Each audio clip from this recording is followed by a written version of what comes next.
नमस्कार. मी research analyst Amit Pande तुमच्या सगळ्यांचं प्रॉफिट युनिच्या या यूट्यूब चॅनलवर स्वागत करत आहे.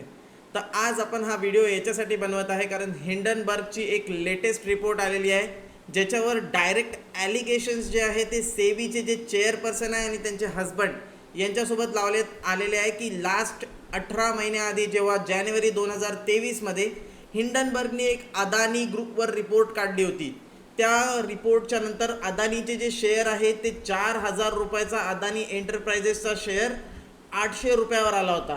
तुम्ही म्हणू शकता जवळपास 70-80% क्रॅश झाला होता आणि फक्त एकच शेअर नाही तर अदानी कंपनीचे 10च्या 10 शेअरसुद्धा 60 ते 70%नी क्रॅश झाले होते त्या रिपोर्टच्या नंतर. तर ही रिपोर्ट हिंडनबर्ग रिसर्च यांनी पब्लिश केली होती. ही अमेरिकेची एक रिसर्च फर्म आहे, शॉर्ट सेलिंग फर्म आहे. तर त्यांनीच आता एक वापस दुसरी रिपोर्ट पब्लिश केलेली आहे आणि ही रिपोर्ट जी आहे खूप सिरियस आहे म्हणून आपण याच्यावर व्हिडिओ बनवत आहे. तर ही रिपोर्ट जी आहे ती सेबीचे जे चेअरपर्सन आहे त्यांच्यावर ही रिपोर्ट त्यांनी पब्लिश केलेली आहे की कसं त्यांचं इन्व्हॉल्वमेंट होतं अदानीच्या जे अलेजिड स्कॅम जे की प्रूव्ह झालं नाही ॲट द एंड स्कॅम आहे म्हणून, पण त्याच्यावरच हिंडनबर्गने रिपोर्ट काढलेली आहे की का प्रूव्ह झालं नाही, सेबीनी का इन्व्हेस्टिगेशन जास्त वाढवली नाही, सेबीचे चेअरपर्सन आणि त्यांची जे हजबंड आहे त्यांची कशी इन्व्हॉल्वमेंट होती याच्यामध्ये, असे काही ॲलिगेशन्स हिंडनबर्ग रिसर्चनी लावलेले आहे.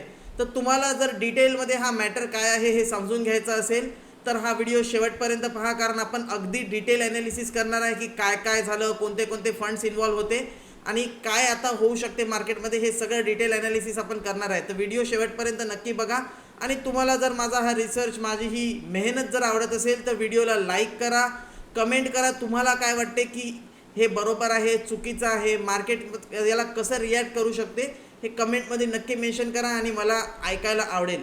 तर सगळ्यात पहिले रिसर्चची रिपोर्ट जी पब्लिश झालेली आहे त्याचं जर तुम्ही टायटल वाचू शकत असाल तर टायटल बघा.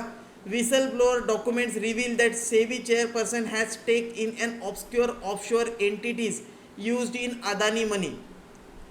सिंपल याचा अर्थ असा आहे की सेबीचे जे चेअरपर्सन आहे आणि त्यांचे हजबंड यांचा जे आहे ते यांचे स्वतःचे पैसे लागलेले होते अदानीच्या शेअरमध्ये, अदानीच्या शेअरमध्ये इन्व्हेस्टमेंट करत होते म्युच्युअल फंड, त्याच्यामध्ये यांचे स्वतःचे पैसे इन्व्हॉल्व होते असा हिंडनबर्गनी दावा केलेला आहे. आणि आपल्याला हे बघायचं आहे की या दाव्यामध्ये सत्यता किती आहे, त्यांनी काय फॅक्ट्स दिलेले आहे हे आपल्याला बघायचं आहे.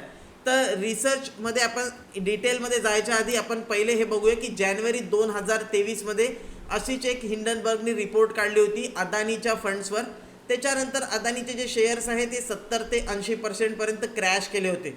तर इथेच ते दिलेलं आहे की background 18 months ago since Adani report publish SEBI has shown a surprising lack of interest. तर यस, हे तर आपण बघितलं होतं की ती रिपोर्ट पब्लिश झाली होती, पार्लमेंटमध्ये हंगामा पण झाला होता, राहुल गांधीजींनी खूप उचलली होती ही मॅटर, पण सेबीनी जी आहे ते सरप्रायझिंग लॅक ऑफ इंटरेस्ट दाखवला होता. सेबीनी जे आहे ती जास्त इन्व्हेस्टिगेशन नव्हती केली आणि उलटं हिंडनबर्गलाच विचारलं होतं की तुम्ही आम्हाला शो कॉज नोटीस द्या, तुमच्याकडे काय प्रूफ्स आहे. एवढे सगळे प्रूफ्स दिल्याच्या नंतर आणि हिंडनबर्ग पुढे हे पण म्हणाला की आमची जी 106 पेजेसची रिपोर्ट होती त्याच्यामध्ये सेबीनी एक सुद्धा फॅक्ट काउंटर नव्हता केला. म्हणजे त्यांचं असं म्हणणं नव्हतं की तुमची रिपोर्ट जी आहे ती चुकीची आहे, पण तरीसुद्धा त्यांनी आम्हाला शो कॉज नोटीस पाठवला.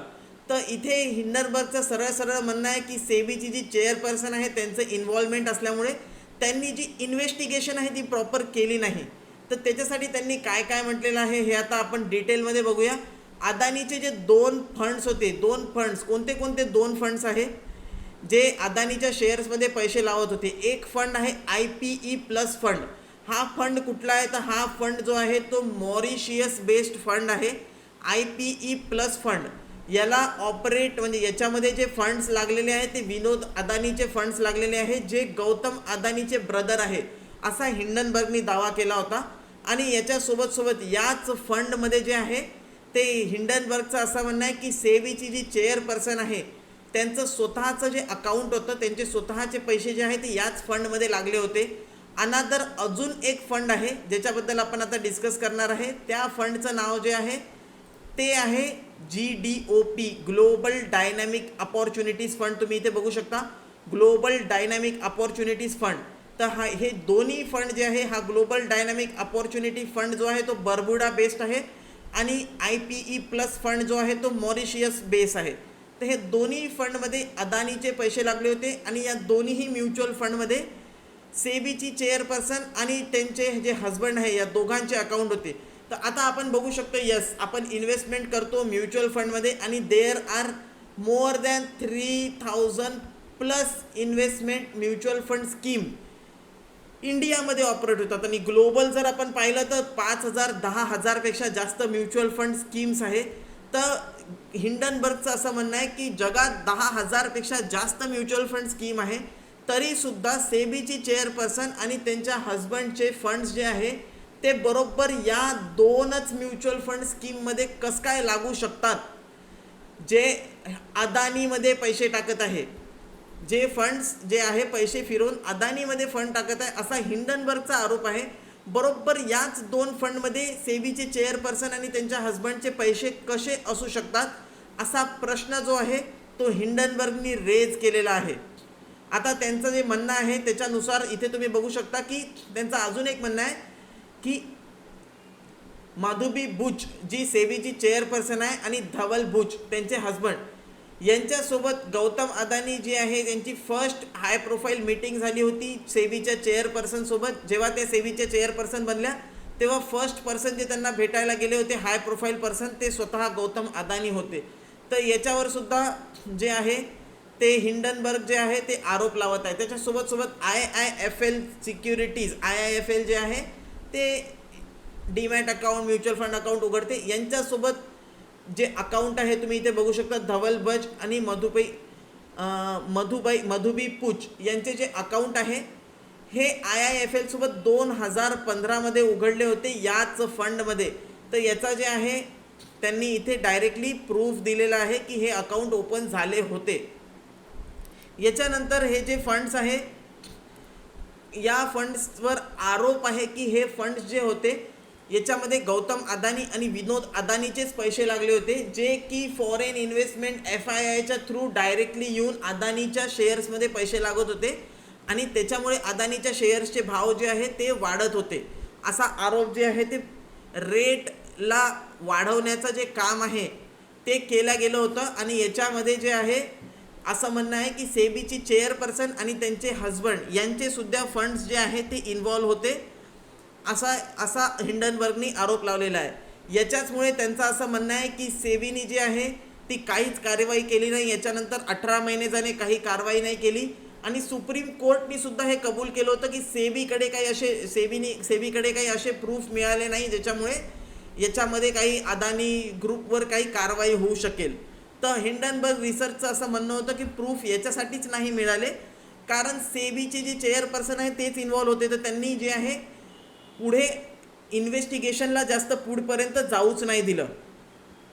आता बघू शकतो आपण या हिंडनबर्ग रिपोर्टमध्ये अजून एक गोष्ट म्हटलेली आहे की किती फंड्स इन्व्हॉल्व होते. तर $8,72,000 जे की जर इंडियन करन्सीमध्ये कन्वर्ट केलं तर 7 करोडपेक्षा जास्त फंड्स जे आहे ते सेबी चेअरपर्सन आणि त्यांचे हजबंड या दोघांचे इन्व्हॉल्व होते असं म्हटलं गेलेलं आहे हिंडनबर्ग रिसर्चच्या द्वारे की 7 करोड रुपयापेक्षा जास्त पैसे जे आहे ते यांचे इन्व्हॉल्व होते.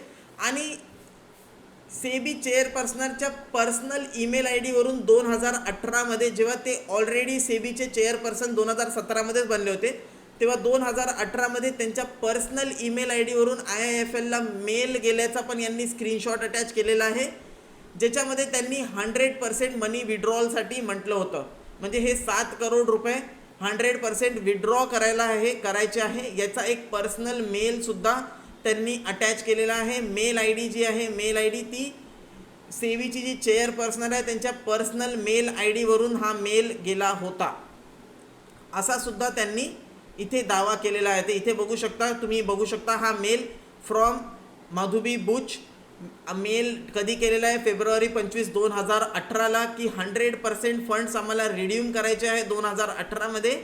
आणि ते जो मेल Dhawal would like to redeem 100% of its unit in global dynamic opportunity fund हा तोच फंड आहे जो फंड अलेजली पैसे लावत होता अदानीच्या शेअर्समध्ये असा हिंडनबर्गनी दावा केलेला आहे. तर global dynamic opportunity fund plus दुसरा जो फंड आहे त्या फंडचं नाव आहे IPE प्लस फंड. या दोन्ही फंडमध्ये सेबी चेअरपर्सन आणि त्यांच्या हजबंडचं अकाउंट होतं आणि हे जे फंड्स आहे ते अदानीमध्ये पैसे लावत होते असा यांचा दावा आहे. म्हणून यांनी जे आहे ते इन्व्हेस्टिगेशन प्रॉपरली केलं नाही. अनादर सेबी चेअरपर्सनवर अजून एक आरोप लावण्यात येत आहे कॉन्फ्लिक्ट ऑफ इंटरेस्टचा, की तुम्ही इथे बघू शकता. तर सुप्रीम कोर्टनी पण, जसं मी ऑलरेडी डिस्कस केलं, की सुप्रीम कोर्टनी पण सांगितलं की सेबीकडे काही प्रूफ्स नाही आहे अदानीच्या अगेन्स्टमध्ये. त्याचं रिझनच हे आहे की इन्व्हॉल्वमेंट जे आहे ते डायरेक्टली चेअरपर्सन आणि त्यांच्या हजबंडची इन्व्हॉल्वमेंट इथे येत आहे. आता आपल्याला बघायचं आहे पुढे काय ॲक्शन होईल, याच्यावर काही कमिटी बसेल, याच्यावर पुढे काही इन्व्हेस्टिगेशन होईल. तर जर तसं झालं तर ते मार्केटसाठी जे आहे ते निगेटिव्ह कन्सिडर केल्या जाईल आणि स्पेसिफिकली अदानी स्टॉक्स याच्यासाठी पण ही रिपोर्ट जी आहे ती निगेटिव्ह कन्सिडर केल्या जाऊ शकते. तर मार्केटमध्ये काय इम्पॅक्ट होईल आपल्याला बघायचं आहे. मला नाही वाटत खूप मोठा निगेटिव्ह इम्पॅक्ट अदानी शेअर्सवर होईल, बिकॉज याच्यामध्ये अदानीपेक्षा जास्त जे इन्व्हॉल्वमेंट आहे सेबी चेअरपर्सनची इथे आहे. तर मे बी असं होऊ शकते की ते त्यांना रेझिग्नेशन द्यावं लागेल, खूप काही गोष्टी ज्या येऊ शकतात. पण माझं असं म्हणणं आहे की जेव्हा जर सेबीचे चेअरपर्सन आणि त्यांच्या हजबंडचीच इन्व्हॉल्वमेंट अशी बाहेर येत असेल, त्यांच्यावरच असे आरोप लागत असेल, तर आपण कुठपर्यंत सेफ आहे याचा आपल्याला विचार करायला पाहिजे. की जेव्हा आपण इन्व्हेस्टमेंट करतो तेव्हा येस, इन्व्हेस्टमेंट तर ऑब्वियसली सेफ आहे, पण आपल्याला हे विचार करावा लागणार आहे की असे डायरेक्ट इन्व्हॉल्वमेंट आपण सेबीवर तरी किती ट्रस्ट करणार आहे जर त्यांच्या अशा इन्व्हॉल्वमेंट्स निघून येत असतील बाहेर. याच्यासोबत एक अजून खूप इम्पॉर्टंट दावा त्यांनी केलेला आहे की सेबी चेअरपर्सनचे जे हजबंड आहे धवल बुच यांना ब्लॅकस्टोननी as a senior advisor appoint केलं होतं त्यांच्या फर्ममध्ये. सिनियर ॲडवायझरची पोस्ट ब्लॅकस्टोन जी आहे ती शेअर मार्केट, म्युच्युअल फंड्स, इकडे रिअल इस्टेट इन्व्हेस्टमेंट करण्यामध्ये इन्व्हेस्टमेंटची फर्म आहे. त्याच्यामध्ये धवल बुच यांना जे आहे ते सिनियर ॲडवायझर म्हणून अपॉइंट केलं होतं. बट ज्यांच्या धवल बुचची जी लिंक्डइन प्रोफाईल आहे किंवा त्यांची जी प्रोफाईल आहे याच्यावरून त्यांना झिरो एक्सपिरियन्स आहे स्टॉक मार्केट इन्व्हेस्टमेंट्स आणि या रिलेटेड फील्ड, फायनान्स रिलेटेड फील्डमध्ये त्यांना झिरो एक्सपिरियन्स आहे. तर हिंडनबर्गनी असं म्हटलेलं आहे की ऐसा कैसे कर दिया भाई, जिसको एक्सपिरियन्स ही नाही आहे, ज्याला एक्सपिरियन्सच नाही आहे, त्यांना तुम्ही सिनियर ॲडवायझरच्या पोस्टवर कसं अपॉइंटमेंट केलं, कशाच्या भरोशावर अपॉइंटमेंट तुम्ही केलेलं आहे धवल बुचचं. तर त्यांचं असं म्हणणं आहे, हिंडनबर्ग रिसर्च फर्मचं असं म्हणणं आहे की याच्या मागे पण सेबी चेअरपर्सन जे आहे त्यांचा इन्व्हॉल्वमेंट असू शकते. त्याच्यामुळे धवल बुच यांना ब्लॅकस्टोनमध्ये जे आहे पोझिशन मिळाली सिनियर ॲडवायझरची. आणि त्याच्यानंतर काय झालं तर REIT जे आहे ही एक इन्व्हेस्टमेंटसाठी आपण यूज करतो. जसं म्युच्युअल फंड आहे, जसं शेअर आहे, तसंच एक इन्व्हेस्टमेंट प्रोडक्ट आहे REIT. हे रिअल इस्टेट इन्व्हेस्टमेंट प्रोडक्ट आहे. तर अचानक किंवा त्याच्यानंतरचे जेवढे पण सेबी चेअरपर्सनचे स्टेटमेंट आले त्यांनी सेबी चेअरपर्सननी असं म्हणणं चालू केलं की REIT जे आहे ते माझा फेवरेट प्रोडक्ट आहे इन्व्हेस्टमेंटसाठी. म्हणजे म्युच्युअल फंडपेक्षा पण कमी रिटर्न आहे. आणि मला जर तुम्ही पर्सनली विचारणार ॲज अ रिसर्च ॲनालिस्ट, मी सांगेल की REIT एक बकवास प्रोडक्ट आहे, अतिशय बकवास प्रोडक्ट आहे. आणि त्याचा जे आहे त्याच्यासाठी सेबी चेअरपर्सन डायरेक्टली म्हणत होते की हा माझा फेवरेट प्रोडक्ट आहे इन्व्हेस्टमेंटसाठी. आणि त्याच्यानंतर ब्लॅकस्टोनचे दोन IPO सेबीनी अप्रूव्ह केले जे REITशी रिलेटेड होते आणि ते इंडियन मार्केटमध्ये आले पण, लिस्ट पण झाले. तर हिंडनबर्ग रिसर्चचं असं म्हणणं आहे की याच्या मागे जे आहे ते धवल बुचची appointment as an senior advisor in Blackstone आणि त्याच्यानंतर सेबीचे अप्रुव्हल फॉर REIT IPOज आणि ते लिस्टिंग इन इंडिया, हे एक खूप मोठा जे आहे एक सगळे धाग्याला धागे जोडून येत आहे. तर याच्यामध्ये म्हणणं आहे की याच्यामध्ये तरी कुठे ना कुठे सेबी चेअरपर्सनची इन्व्हॉल्वमेंट होती. त्यांच्या इन्व्हॉल्वमेंटशिवाय हे होऊ शकत नाही की अचानक सेबी चेअरपर्सन REIT प्रमोट करत आहे, म्युच्युअल फंडपेक्षा जास्त REIT प्रमोट करत आहे.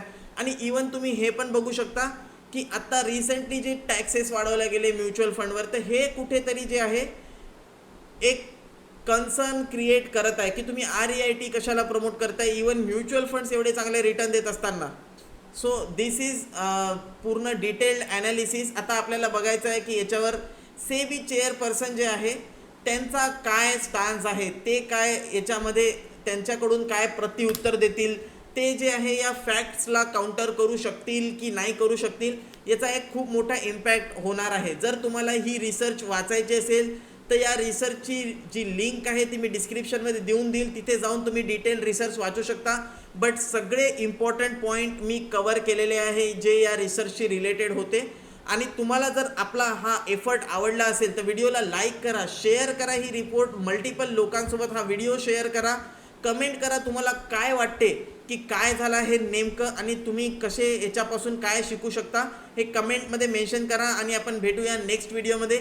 नेक्स्ट व्हिडिओमध्ये आपण डिस्कस करूया याचे काय होऊ शकतात, मार्केट ॲनालिसिस, मार्केटवर काय इम्पॅक्ट होऊ शकतो. तर तो व्हिडिओ जर तुम्हाला बघायचा असेल तर चॅनलला सबस्क्राईब करून नोटिफिकेशन बेल ऑन करून द्या आणि आपण नक्कीच भेटत राहूया. आणि असेच इन्फॉर्मेटिव्ह गोष्ट तुम्हाला कळण्यासाठी नक्कीच चॅनलसोबत आणि माझ्यासोबत बनून राहा आणि प्रॉफिट युनीसोबत बनून राहा. भेटूया नेक्स्ट व्हिडिओमध्ये. तोपर्यंत बाय बाय.